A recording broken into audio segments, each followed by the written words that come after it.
Bihar primary शिक्षक बहाली में बीएड अभ्यर्थियों को झटका। सुप्रीम कोर्ट का आ गया है निर्णय, डीएलएड को मिलेगा मौका, बीएड वाले को करना होगा इंतजार, नहीं बन पाएंगे प्राइमरी शिक्षक। मुजफ्फरपुर पुलिस की शर्मनाक करतूत, सड़क पर पड़े अधेड़ के शव को पुल से नीचे नहर में फेंक कर चलते बनी पुलिस, एक सिपाही निलंबित, होमगार्ड के 2 जवानों पर भी कार्रवाई। और आंगनवाड़ी सेविका का आंदोलन तेज, आज 11वें दिन बैठी धरना पर। आंगनवाड़ी सेविकाओं ने कहा कि हमें मनरेगा मजदूरी से भी कम मिलती है मजदूरी, अंतिम समय तक जारी रहेगी यह लड़ाई। और बिजली बिल का स्लैब एक होगा, यूनिट ज्यादा खर्च होने पर भी दर नहीं बढ़ेगी। और वही अगर बात करें तो वार्ड पंच संगठन ने भी खोल दिया है मोर्चा, और इस मोर्चे के तहत अब वार्ड सदस्य करेंगे लगातार चरणबद्ध आंदोलन। अब तक वह जिला मुख्यालय में जाकर आवेदन दे रहे थे। वार्ड सदस्यों ने कहा कि अब हम अपने अपने क्षेत्र के विधायकों और सांसदों को भी घेरेंगे। और यही जीविका दीदियों को भी आंदोलन तेज, जीविका दीदी लगातार कर रही है आंदोलन, सरकार से मांग रही है अपना हक। नमस्कार, मैं हूं अभय कुमार, आप देख रहे हैं अपना खास कार्यक्रम बिहार समाचार। बिहार समाचार में खबरें बिहार की, बातें बिहार की, देश दुनिया की तमाम खबरें जिसे आपको जानना जरूरी है। बिहार समाचार में हम खबर लेते हैं सत्ता के गलियारों से, पंचायत के गलियों से और गांव के चौपालों से। तो बिहार समाचार में हम खबर डालते हैं तो सबसे पहले हम सुर्खियों पर अगर नजर डाल ले तो 2 साल बाद कार से सीधे 18,000 फीट ऊपर कैलाश व्यू पॉइंट तक जा सकेंगे सैलानी। और वहीं छात्रों के लिए खुशखबरी, छात्रों का तनाव कम करने के लिए केंद्र की पहल, 10वीं और 12वीं में साल में 2 बार अब परीक्षा जरूरी नहीं है। वहीं इजराइल संकट की अगर बात करें तो हमास की साजिश है, अगवा लोगों को ढाल की तरह करेगा इस्तेमाल हमास के आतंकी। और इधर मुजफ्फरपुर से जो बहुत बड़ी खबर आ रही है कि वीडियो वायरल होने पर करतूत का खुलासा हुआ, जहां एक बुजुर्ग का रोड एक्सीडेंट में मौत हो गया था।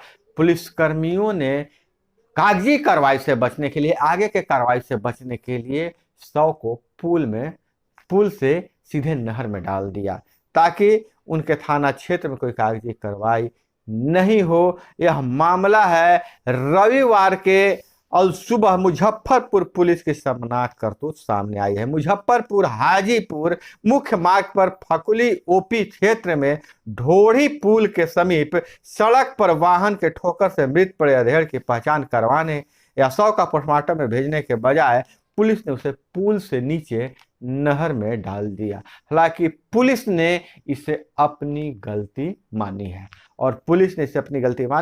और कहा कि दोषियों पर कार्रवाई होगा। एक सिपाही को निलंबित कर दिया गया है, होमगार्ड के 2 जवानों पर भी कार्रवाई होगी। हालांकि पुलिस स्वतः कोई संज्ञान नहीं ली है, वीडियो वायरल होने के बाद पुलिस ने यह कदम उठाया है। और पटना से बड़ी खबर आ रही है, पटना के कुख्यात जटहा की गोली मारकर हत्या कर दी गई है। वही किसानों के लिए उत्पादित बीज डीलर के माध्यम से घर तक पहुंचाए कृषि विश्वविद्यालय। और वहीं अगर बात करें अगर हम नौकरी की तो चौकीदार के 226 रिक्त पदों पर भर्ती होगी।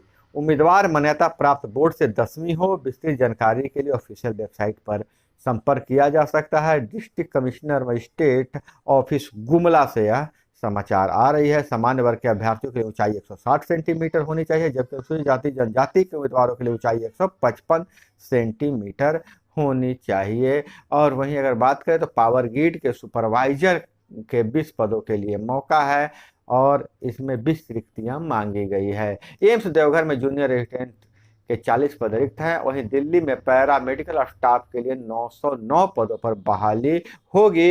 एम्स भोपाल में स्टोर कीपर सहित 233 पदों की वैकेंसी है और ये संबंधित वेबसाइट पे जाके आप इसको चेकआउट कर सकते हैं। अगर हम बात करें आंगनबाड़ी सेविका के आंदोलन के तो उनकी मुख्य 5 सूत्री मांगे हैं। आंगनबाड़ी सेविका 11वें दिन 11 दिन हो चुका है आंदोलन करते हुए, 11वें दिन भी धरना दिया है और ये आंदोलन लंबी चलाने की बात कह रही हैं। आंगनबाड़ी सेविकाओं ने कहा कि हमें कहा जाता है कि 4 घंटे ही आप काम करते हैं, तो सेविकाओं ने कहा कि 4 घंटे तो हम सिर्फ बच्चों को पढ़ाते हैं, पोषाहार देते हैं, 4 घंटे के बाद टीकाकरण का काम करते हैं, जागरूकता का काम करते हैं, हमसे काम 8 घंटे ही लिया जाता है। हालांकि सेविकाओं ने यह भी कहा कि 4 घंटे अगर हम काम सरकार का करते हैं तो 4 घंटे के बाद फिर हमें कौन काम 4 घंटे के लिए देगा, इसलिए सरकार हमें सरकारी कर्मी का दर्जा दे और वेतनमान लागू करें। में मानदेय से काम नहीं चलने वाला है। 10,000 भत्ते के भी मांग किया है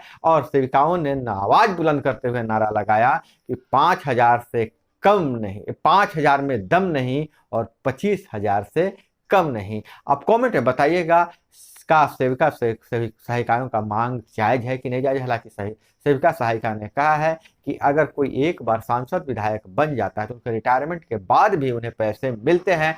जब हम काम कर रहे हैं तो हमें पैसे क्यों नहीं मिलना चाहिए। वहीं जमुई से बड़ी खबर आ रही है, बालू माफिया ने पुलिस टीम पर किया हमला, थाना अध्यक्ष सहित 5 घायल हो गए। वो बहुत बड़ी खबर आ रही है वार्ड सदस्यों को लेकर। वार्ड सदस्य और पंच संघ लगातार आंदोलन कर रहे हैं। वार्ड सदस्य जहां अभी तक जिला मुख्यालय में जाकर जिला के डीडीसी को आवेदन दे रहे थे, अब वार्ड सदस्यों ने कहा है कि हम आंदोलन को और तेज करेंगे, अपने क्षेत्र के विधायक और सांसदों को घेरेंगे और उन्हें अपने लेटर पैड पर अपनी मांगों के समर्थन में लिखवाएंगे। अगर फिर भी बात नहीं बनी तो पंच संघ तो सीधा कह दिया है कि हम सामूहिक रूप से इस्तीफा भी दे सकते हैं, इस्तीफा देंगे। हालांकि अभी चुनावी वर्ष होने वाला है, आंदोलनों का दौर जारी है और जीविका दीदी भी लगातार आंदोलन कर रही है। जीविका दीदी लगातार आंदोलन कर रही हैं और कह रही हैं जीविका दीदी कि हमसे काम लिया जा रहा है, हर तरह के बिहार में काम लिया जाता है लेकिन हमें मानदेय नहीं मिला है और हमसे स्कूल जांच करने की बात कही जाती है, कभी आंगनवाड़ी केंद्रों की जांच करने की बात कही जाती है। उन्हें यह भी कहा जाता है कि शराब भी पकड़े। अब बोलते हैं कि शराब माफिया को पकड़ेंगे तो ऊपर से दुश्मनी होती है, सरकार की तरफ से मिलना जुलना कुछ नहीं है। और इधर अगर हम बात करें तो नियोजित शिक्षकों की, तो नियोजित शिक्षकों की जो एक बहुत महत्वपूर्ण मांग है कि उन्हें सरकारी कर्मी का दर्जा दिया जाए, सरकार ने भी मन बना ही लिया है, लेकिन सरकार क्यों लेट कर रही है समझ में नहीं आ रहा है। लेकिन नियोजित शिक्षकों ने कहा है कि यह लास्ट ऑप्शन है, नीतीश सरकार की बातों पर हमने भरोसा किया है और दशहरा तक उन्होंने कहा है कि राज्यकर्मी का दर्जा दे दिया जाएगा। तो दशहरा के बाद इंतजार कर रहे हैं दशहरा होने का। अगर नीतीश सरकार नियोजित शिक्षकों को बिना शर्त राज्यकर्मी का दर्जा नहीं दिया तो नियोजित शिक्षक एक बार फिर आंदोलन करने के लिए बाध्य हो जाएंगे और लगातार आंदोलन करेंगे। और वहीं अगर हम बात करें तो डिप्टी सीएम तेजस्वी बोले भाजपा और एनडीए को आपत्ति है तो फिर से करवा ले जाति जनगणना, और ससुराल में महिला की गोली मारकर हत्या, मौके से भाई फरार। यह खबर आ रही है बंदरा से, पियर थाना क्षेत्र के रामपुर दयाल गांव से यह खबर आ रही है। और वहीं बच्चों का उम्र के अनुसार कक्षाओं में नामांकन के लिए किया जाएगा सर्वे, घर घर जाएंगे हेडमास्टर व शिक्षक।